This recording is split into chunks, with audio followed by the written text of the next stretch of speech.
So we have completed the top half of the pecking order in the 2022 Formula 1 season so far, and we've looked at the performance of the top 5 teams till now, and now we'll actually be moving into the lower half of the field. And please bear with me, I know this video has gone a bit longer than I would have liked it to go, but this is something I'm really looking forward to continuing, and hopefully I'll be able to make more concise content in the upcoming stuff that will be coming your way. Anyways, now we'll be looking at the team that's placed 6th in the championship, and that is Alfa Romeo F1 team Orlen. Alfa Romeo and Orlen are the title sponsors for this team from Hinwil in Switzerland, and we have an all-new driver lineup for Alfa Romeo in Valtteri Bottas, who made his way down from Mercedes, and we have an F2 graduate, a Chinese F1 driver, rookie, and his name is Guan Yu Zhou. I hopefully got his name correct. I'm sorry, people from China, if I have incorrectly pronounced him. But yes, they have had an all-new driver lineup after they said goodbye to Antonio Giovinazzi and Kimi Raikkonen. Who I still remember and cherish. Thank you, Iceman, for all the memories. But goodbyes are hard, but goodbyes come eventually. And yes, here we have Mr. Valtteri Bottas now and Guan Yu Zhou, who are in Alfa Romeo for 2022, and currently Alfa Romeo sits 6th in the standings on 51 points, 6 points shy of Alpine in P5 and 14 points short of McLaren, who are in P4. Well, in the intra-team battle, Bottas has been the more consistent of the two drivers, which kind of was expected, although I must say that Guan Yu has had his fair share of retirements as well due to problems on the car. But Valtteri, he's had one retirement in Saudi Arabia. Other than that, he's been in the points in every race bar Baku. His best finish was P5 at Imola, and he's actually been a very strong leader for Alfa Romeo when it comes to reviving their hopes for a better finish in the constructors, considering how disappointing their performance was in 2021. Well, as for Guan Yu, he's had only 2 points finishes so far, one at the season opener in Bahrain, which was P10, and then he had a P8 at the recently concluded Canadian Grand Prix, and he only has 5 points to his name for all the efforts that he's put in, whereas Valtteri is sitting P8 in the standings ahead of the Alpine duo on 46 points. Interestingly, if I were to look at the performance of Alfa Romeo so far, I think they've benefited big time from the upgrades and the much more improved Ferrari power unit in 2022. As much as Ferrari has been able to give them an engine that has a decent level of performance or a competitive level of performance, I think Alfa Romeo also has done a good amount, has put in a good amount of hard work when it comes to building their car itself, because a recent discovery about Haas said that whenever there are bumps on the circuit or there's too much of bouncing, it tends to lead to damage to their engines, whereas I'm guessing Alfa Romeo is better placed when you look at the longevity or the health of their engine on circuits which are more bumpy or have more bouncing. So kudos to Alfa Romeo, because they've got a very potent and a very solid package, and considering how tight the midfield looks as of now, I still think that there is a lot of hope for Alfa Romeo to actually move up into P5 or even P4, and that would be quite a big leap when you consider that they are actually contending with a works team and a very strong and a very successful Mercedes customer team over the years. Anyways, talking about the next team, that is Scuderia Alpha Tauri F1 team. That's the Red Bull B team, and which is powered by Red Bull powertrains, like we so lovingly call them. And we have the services. They have the services of Mr. Pierre Gasly, who's been extremely successful ever since his switch back to the Alpha Tauri outfit, and Yuki Tsunoda, who's still trying to find his way and trying to find his feet in this team. In the intra-team battle, well, it's a no-brainer.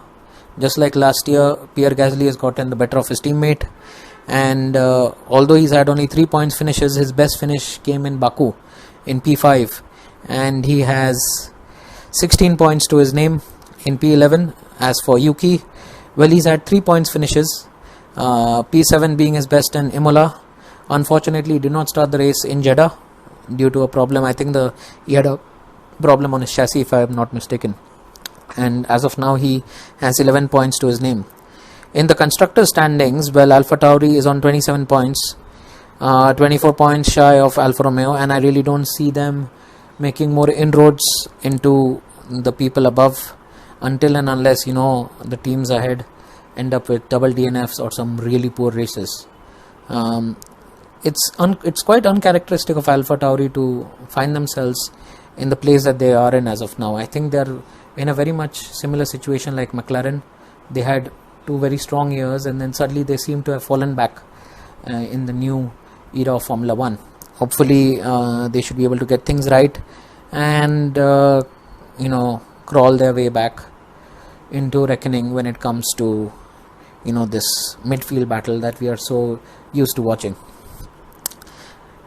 Talking about Aston Martin Aramco Cognizant Formula 1 team, well, it's been quite a difficult season, rather 2 for the Silverstone based outfit, and it's not really been, they've actually not been getting their balance or their combination right. I don't know, it's very difficult to pinpoint whether it's down to personnel, whether it's down to the men at the helm, who again have gone through a reshuffling, and it's really difficult to understand what has really gone wrong for them. Of course, the fact that they've been trying to follow the footsteps and replicate a car that mimics Mercedes AMG Petronas has not really paid dividends in the long run, and it would have been prudent if they had actually gone down a development path wherein their own engineers were able to conceptualize and build a car that they thought would have been a much better performing car, but unfortunately that's not been the case.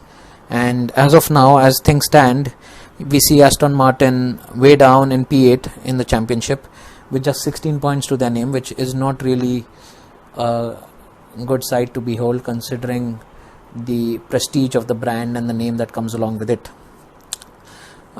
In terms of the driver lineup, well, we have a 4-time world champion who's been an accomplished campaigner for so many years in Formula 1 with some of the top teams like Red Bull and Ferrari, in Sebastian Vettel, and you've got Mr. Lance Stroll who's been there as well.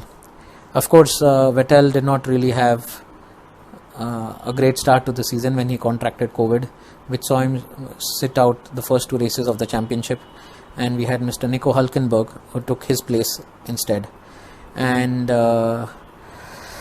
finished a commendable P17 and P12 in the first 2 races for the team. But then with Sebastian coming back, he had 3 finishes in the points. P8 in Imola, he had a P10 in Monaco, and then a P6, which is his best race finish this season so far in Baku. As for Lance, well, he's had 3 10-place finishes in Imola, Miami, and then Canada, which is his home race. Sebastian is on 13 points currently with Stroll on 3, and that's not really great to write home about, but it is what it is, and you have to work with what you have as of now. And Aston Martin has actually promised that they will be coming with a different spec car soon enough, so I'm guessing that there would be a difference in performance and hopefully a change for the better for this team, because they have so much potential about them and they are such a great team to look at. As a unit, they seem to be a very close-knit unit and a very talented unit, and it's very important for a team with the name that has such a reputed sports car brand on it to do well in the pinnacle of motorsport. So yes, that was Aston Martin, and now it's time to move on to Haas F1 team, which has been, again, it's been a very interesting ride for Haas. It's been like a roller coaster ride, if I can put it that way. Of course, with the invasion of with the invasion of Ukraine by Russia, like I said in the start of this video, it didn't really bode well, and Haas had to say bye to its title sponsor Uralkali, as well as Uralkali, as well as say farewell to Nikita Mazepin, who was their driver for this season. They actually had to bring in the services of Kevin Magnussen, who has been an old associate of the team, and Mick Schumacher, who was actually an F2 champion, and it's his second year in Formula 1 alongside Kevin Magnussen, who's been a seasoned campaigner. And well, from the get-go, Kevin has done quite a good job. He actually had 3 points finishes in the opening 4 races, P5 being his best in Bahrain, and then he had 2 P9s, 2 ninth place finishes in Saudi Arabia and then Imola. But then after that, his performance has kind of drastically dropped, and he's not really done anything better than P16. As for Mick, well, he's come quite close to getting into the points, but whenever he's had the opportunity, he actually ended up having an entanglement, one with Vettel, that really cost him dear. And then of course he has had 2 retirements as well, but P11 was the closest he could get to at the season opener in Bahrain. So yes, Mick Schumacher is yet to open his account for 2022, and whatever points that Kevin Magnussen has amassed are the points that Haas has to its tally, which are 15, just 1 point shy of Aston Martin. So they would really be hoping to see Mick also get himself into the reckoning for the top 10, and then really start putting pressure on the Aston Martin boys. Finally, we have Williams F1 Racing, and we actually have Mr. Alexander Albon, who's gotten another shot at it with Nicholas Latifi, who's been there for a fair amount of time now. And Alex Albon, with his time in Formula 1, it was important that he does get another shot at the pot, and I'm really happy for him because he's such a talented driver.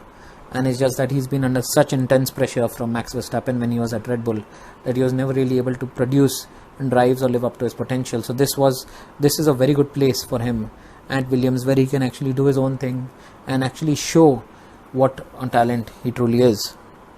So looking at Alex, well, he's had 2 finishes in the points, P9 being his best in Miami, and then he had a P10 in Australia. As for Latifi, well, he's been consistent but on the wrong end of the board with P16 and P15 and P14 finishes, but P15, P16 is what he's been able to conjure up all this time, and it's not really been a great showing for him. In fact, there are theories going around in the paddock that his race seat is under threat, and we could see Mr. Oscar Piastri, who is the current F2 champion and Alpine's reserve driver, get the call up to drive for Williams going forward. But this is all theory, and I would not really want to go into the nitty-gritties of it. It is what it is, but we will know soon enough if that theory is just a theory or it actually turns out to be the truth. So for Williams, well, they have just 3 points to their name, all thanks to Mr. Alexander Albon, and let's hope that they are able to eke out some more level of performance in the second half of the championship. But I really don't see them doing anything better than where they are, and I think staying P10 is what their destiny is for 2022 as well. So guys, that brings me to the end of this video, and I just wanted to take you guys through something like a report card of how the teams and drivers have performed till now in this 22 race calendar. Still 13 races to go, a lot of points up for grabs, and for all you know, whenever I do a feature like this next, we might be looking at a very different pecking order, and we might be looking at a much tighter contest between those at the top and those in the midfield, as well as those in the lower half of the field. So we don't really know how things are going to pan out, and the races are coming thick and fast before we actually go into the summer break and it's going to be a very different situation then. But yes, this brings me to the end of the story so far in the 2022 Formula 1 season. I hope you guys have enjoyed this video. Sorry for the extended duration, but I wanted to cover as many points as I could about the top teams and the top drivers, and hopefully we should be able to see a lot more close racing in the races to come. Anyways, thank you so much for watching. Like I said, I am resurrecting my YouTube channel, so there'll be more content coming your way, especially not just from the real racing world but also from the real racing world. And as we know, Formula 1 2022, the game is coming out soon enough, so I might try and do some content from there as well. There'll be more gaming videos also coming your way. Do keep your eyes out on that. Interestingly, I do have travel coming up to one of the Formula 1 races, so there will be some really interesting content from one of the Grand Prix weekends. I will not reveal more.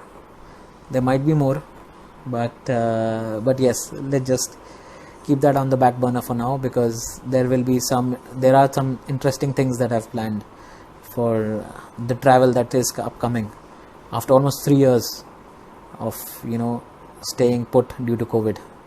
Anyways, guys, thank you so much for watching. Thank you so much for your time. Please like, share, comment, subscribe. Please keep supporting my channel. Thank you so much for roughing it out while I was away and I was silent on my channel. Keep safe, take care, guys. The pandemic is not yet over. In fact, cases are on the rise, so we need to maintain the measures that we've been taking in defeating this pandemic. So take care, guys, stay safe, enjoy your racing, enjoy watching Formula 1, and God bless you all.